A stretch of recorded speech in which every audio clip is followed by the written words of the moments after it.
Thought last night at Chase Center Oh, my God. was very special, and it was very cool. 11/30/23 day, Shasky, to honor the big three. And I know how we feel about Klay and how we feel about Draymond.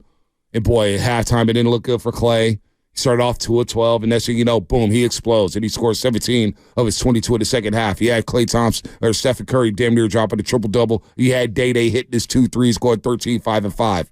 But it was cool that we've been able to watch these guys, Steph and Curry, Klay Thompson, Draymond Green, grow old together for 12 years.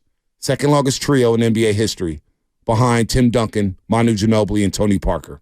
I thought that was special. And then you get the youth infusion, and you get 7 players scoring in double figures, and you get a much-needed victory. So the big three, let's talk about them for a second.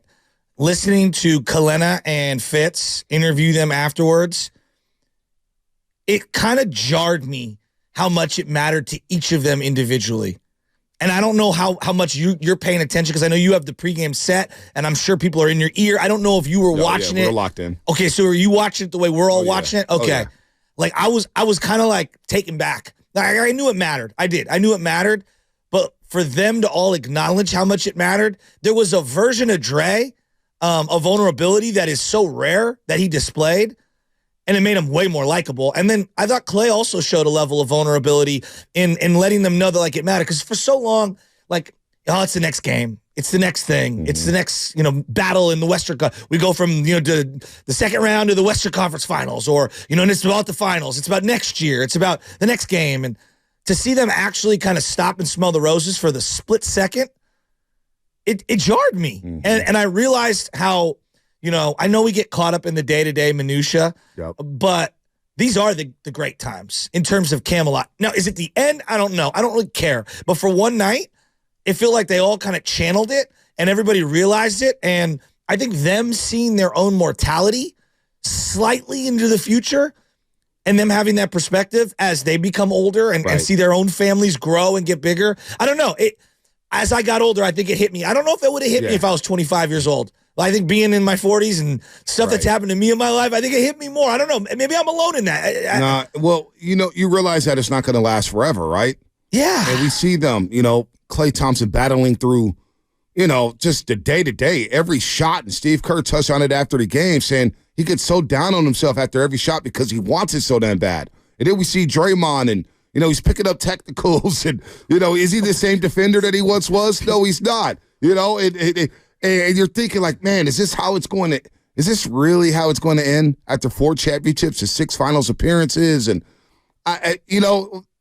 but then to see last night and be like, damn, we have gotten 12 years, and watching them, the rise of it, the first championship, the KD years, Klay missing a couple seasons, Steph getting hurt, the play-in season, the 15-win season, and then to see them bounce back and win a championship, and then the way last year ended, and then to see them holding on here trying to mix in the youth. So it did hit me differently yesterday. And 11, at first I didn't make much of it. I was like, all right, what are we doing? 11/30/23, and Kirk Lacob and the whole Golden State Warriors organization fought for that day to be at home, and to have that saying, wow, 11/30/23, that's a hell of a concept. And to see all three show their greatness yesterday at various points in that basketball game, I thought it was special, man. And we should, for at least today. Yes. And I know if they lose to the Clippers tomorrow, or if they lose next week, we're going to be all back to trading this guy and trading that guy and benching this guy and whatever. It's the way the world works. It's the way the sports world works.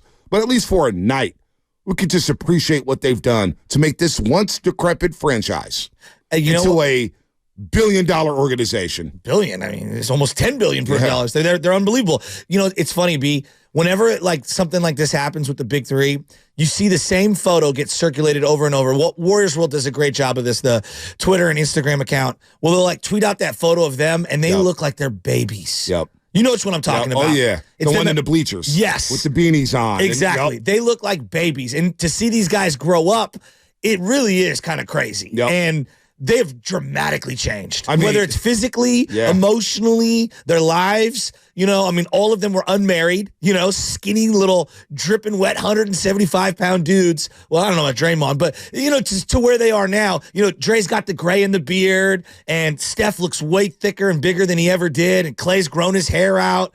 It's just crazy. And as I go, now I'm in my 40s, and when I was in my 25s, I just got a text from one of my buddies.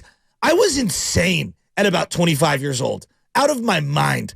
Imagine what these guys were like. What were they, 23, 24? And now they're all in their mid-30s. Well, you look at the grays on Draymond Green's beard. They're all totally different. Steph is a father of 3.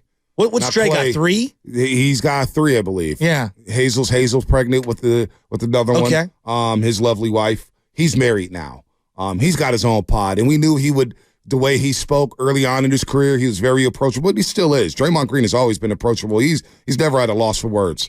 And then Klay Thompson, I think, too. We didn't know Klay, and I'm not trying to go back and forth about Klay, but Steph, with the ankles, and then next thing you know, he drops 54 at Madison Square Garden. Draymond Green, who was a role player, second-round pick, all of a sudden David Lee tears his hamstring up, and Draymond Green's in the starting lineup, and they take off and win the 2014-15 championship, and they win 67 games, and Draymond is an all-NBA defender. And then there's Klay Thompson, who we really didn't know, and was like, yo, you got to trade this guy for Kevin Love. Get Klay out of here. You had the old Klay ups. You had the streak shooter. He would miss a lot of shots. He'd be down on himself. And next thing you know, he's scoring 37 in the quarter. And he becomes one of the more personable Bay Area figures we've seen in the last 30, 40 years.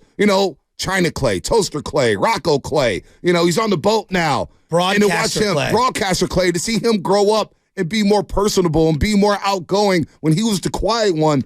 Yes, they are different, but they all fit like a puzzle.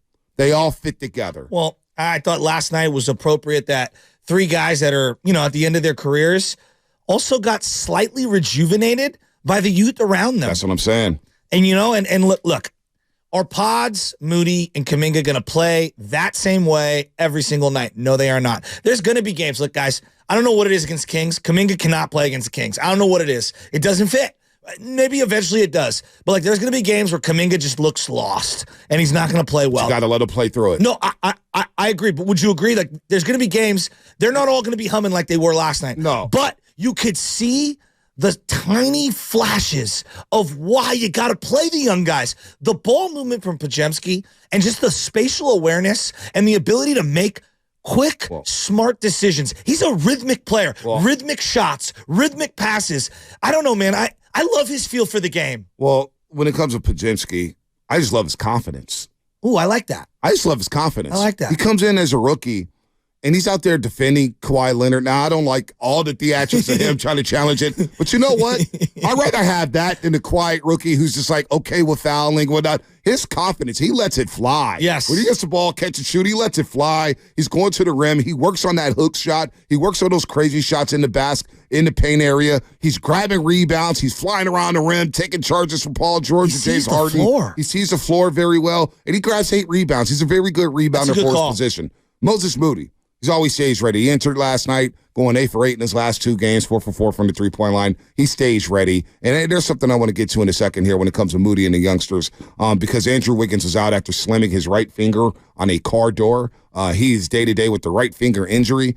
But then you get Jonathan Kuminga, and he plays 23 minutes. And I'm glad you stuck on Jonathan Kuminga because he's a guy who just needs to play. Every time he plays 20 minutes or whatnot, he gets better as the game goes along. I would agree. And he could play small ball 5. He could play in the dunker roll. And he's not a bad shooter, especially when you leave him wide open. He's in rhythm. He went 6 of 8 last night, went 3 of 5 for the three-point line. But I think his passing is underrated. His on-the-ball defense is underrated. And as Steph Curry said, he's a dog on defense. Draymond Green echoed those sentiments saying, boy, if he locks in like this every single night, he could be one of the top perimeter defenders in this league. So having that youthful injection, because the youth, Shasky, provides something that the veterans can't. What's that? And that's speed and athleticism. I agree. And how many 50-50 balls did Pods get to? How many 50-50 balls did Moses Moody get to? And how many 50-50 balls did Jonathan Kuminga get to? The 50-50 ball that got Klay going there in the third quarter was off of Moses Moody's hustle. I'm watching Mully, and I had wrote it down because I thought that was a seminal moment for Klay in this game. Moody tips the ball up in the air, falls to the ground as he's wrestling for it, throws it to Klay. Klay hits just a little midi, boom, and he got going. And he got going. And he got going. 5 straight. And that was a 7-0 run. The Warriors were up 64-60. Clippers, I was like, damn, Clippers about to steal this game. I thought so, They're about to blow an 18-point lead. Here we go again. Waiting for Kawhi to come around. Yeah, no doubt about it. And I thought they did a great job defending because you're not going to stop them all game. No. I thought they did a great job on PG-13. Yeah, I don't know how PG-13 fits for the Clippers how about with James Harden, so that's their problem. I'm with you on that. How about the Pods drawing of an offensive foul on James Harden? On James Harden and PG. I loved it. And PG.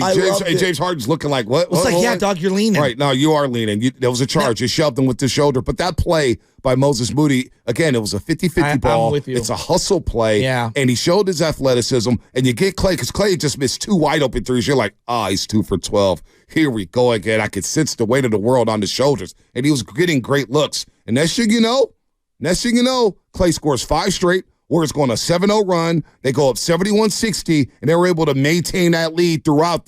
And that got Klay going because he scored 10 in 90 seconds in the fourth quarter and 17 of his 22 in the second half. The layup was just amazing, and seeing his reaction, it was really nice. I actually thought the Klay, and I think it was the first half because I had wrote an asterisk next to it. Klay fakes a 3, takes a hard couple of dribbles in, and throws a pass to Draymond. And I thought that was a beautiful play. And I said to myself, like, I know everyone's going to look at the raw shooting. He rebounded really well, and then down the stretch, he had a huge rebound, which no one wants to talk about.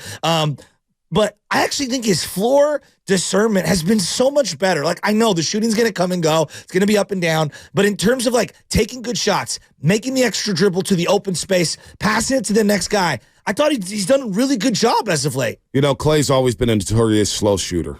Always. Been the theme of his career. Now, you look at his last 6 games, and we were having a discussion. We're yelling at each other about Klay Thompson. Well, in the last 6 games, everything's trending up for Klay.